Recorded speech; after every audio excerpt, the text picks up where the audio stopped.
Okay, great. Thank you very much. Well, I'll kick straight off because I've not got very many minutes to cover this very large field, potentially. 50 years of gamma ray burst science in Cambridge and a little bit elsewhere in brackets, as you might imagine. I sort of thought I would take a kind of historical perspective in this talk, but I've got one sort of fairly recent result that I want to get to at the end, so we'll see if we can spin through the history and get a flavour of that, because I think it's an exciting and interesting history, and then see if we can get onto my recent result. And so the Institute was formed in 72, we understand, and I assume that one of the early preprints that must have arrived in the post to the Institute at that time would have been of this famous paper, the discovery paper of gamma ray bursts. It's a very famous story, I guess everybody probably knows, a happy consequence of a Cold War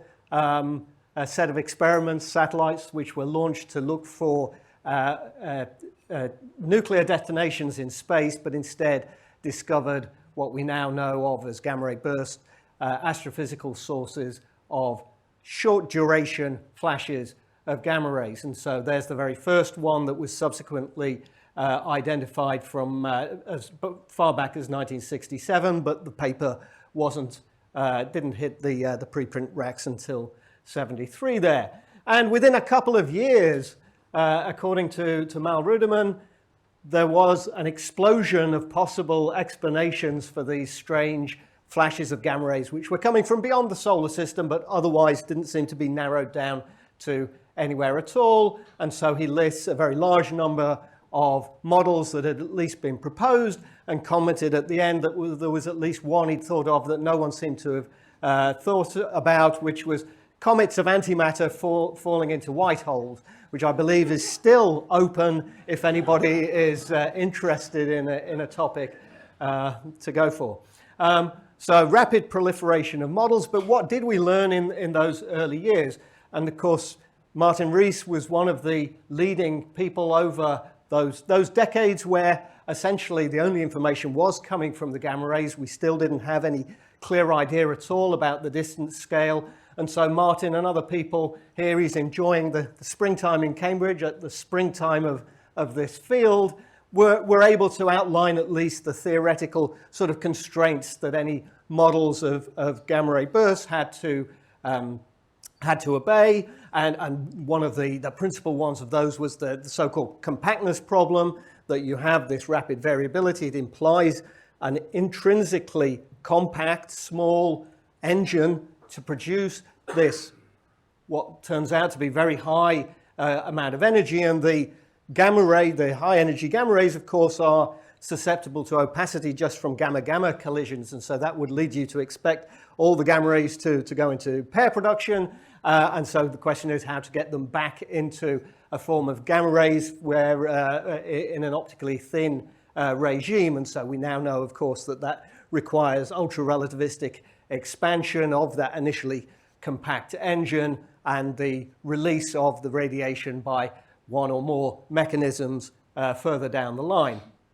Of course, at this particular time, a galactic hypothesis was sort of favored in terms of the origin, neutron stars perhaps within the Milky Way galaxy. And Martin, in this paper from 82, I think, comments or lays stress to the so-called March 5th, 1979 event, which was identified and localized in the Large Magellanic Cloud, and it looked like a gamma ray burst, a bright gamma ray burst, and it seemed a very extreme event. We now know, of course, that was not a classical gamma ray burst at all. It was a giant flare from a magnetar in the Large Magellanic Cloud, but even that seemed very extreme at the time. These are extreme events, but we now know, of course, that the real gamma ray bursts are even more extreme than that.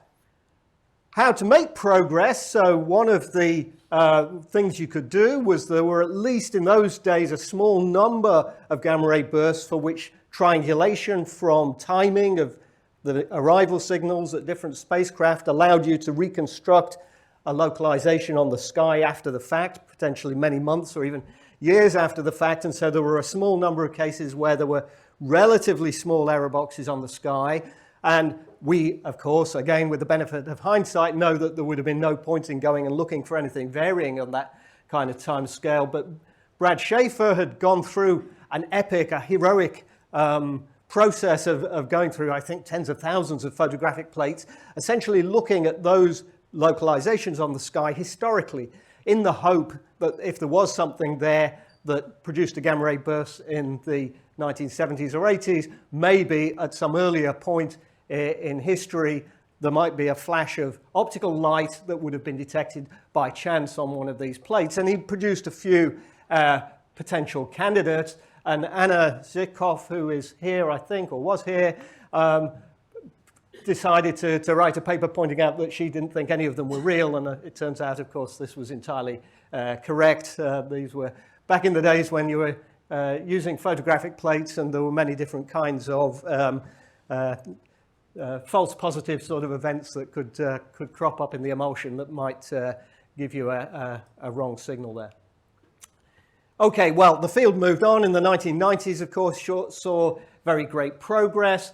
The isotropic distribution of GRB positions, as seen by the BATSI experiment on GRO, firmly moved the needle in the direction of extragalactic cosmological origin for gamma ray bursts, and that was a proposal that had been championed by Bogdan Paczynski back in the 80s, and the argument really was that maybe a sort of supernova level of energy might therefore be converted, something that is potentially available in certain sources, converted into this gamma ray signal, and that those would then be seen from cosmological distances.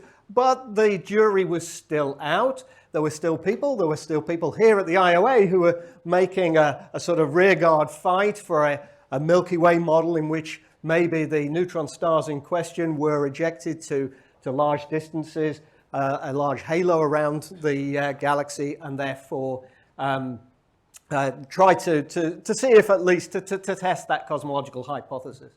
And the things really came to a head in 1997. Very exciting time to be here. In that year, Peter Masharos, who was a regular visitor here in those days, and Martin produced this paper predicting that GRBs should be accompanied by afterglows at other wavelengths that would be visible for at least hours, days, weeks, as it turns out, after the event. And sure enough, within a few weeks of that paper being published, we had the first afterglow seen in X-rays and in the optical. Here were a couple of the characters involved here. Max, of course, is, I think, in the room. Josh Bloom, who isn't. Josh had arrived to do a master's thesis, and it ended up, he wrote, I think, 8 papers in that year, mainly on the back of this breakthrough discovery. Other people here, Ralph Fiers, took the theoretical baton and placed this new result, these afterglow results, in the context of the internal shock model of gamma ray bursts that had been developing.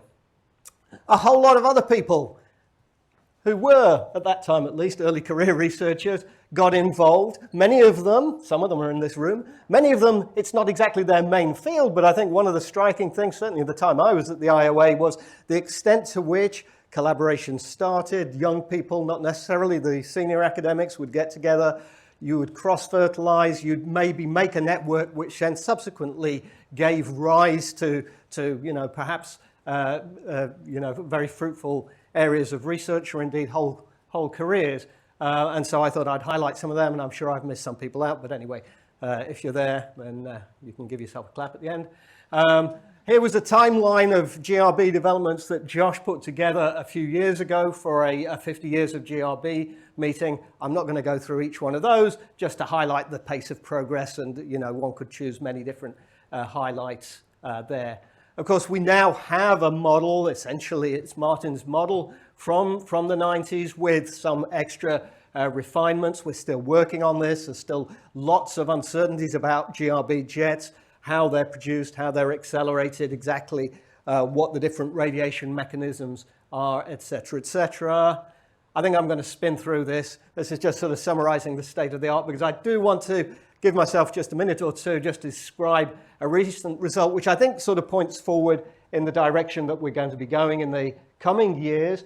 And it's a new satellite. This is the Lobster probe, which uses wide field X-ray monitors, focusing X-ray monitors, in order to get a very sensitive, soft X-ray monitoring of the sky. It's already finding, even though they're still commissioning the satellite, it's already finding many transients. This was one from March this year. It looks like a gamma ray burst. It also triggered gamma ray satellites.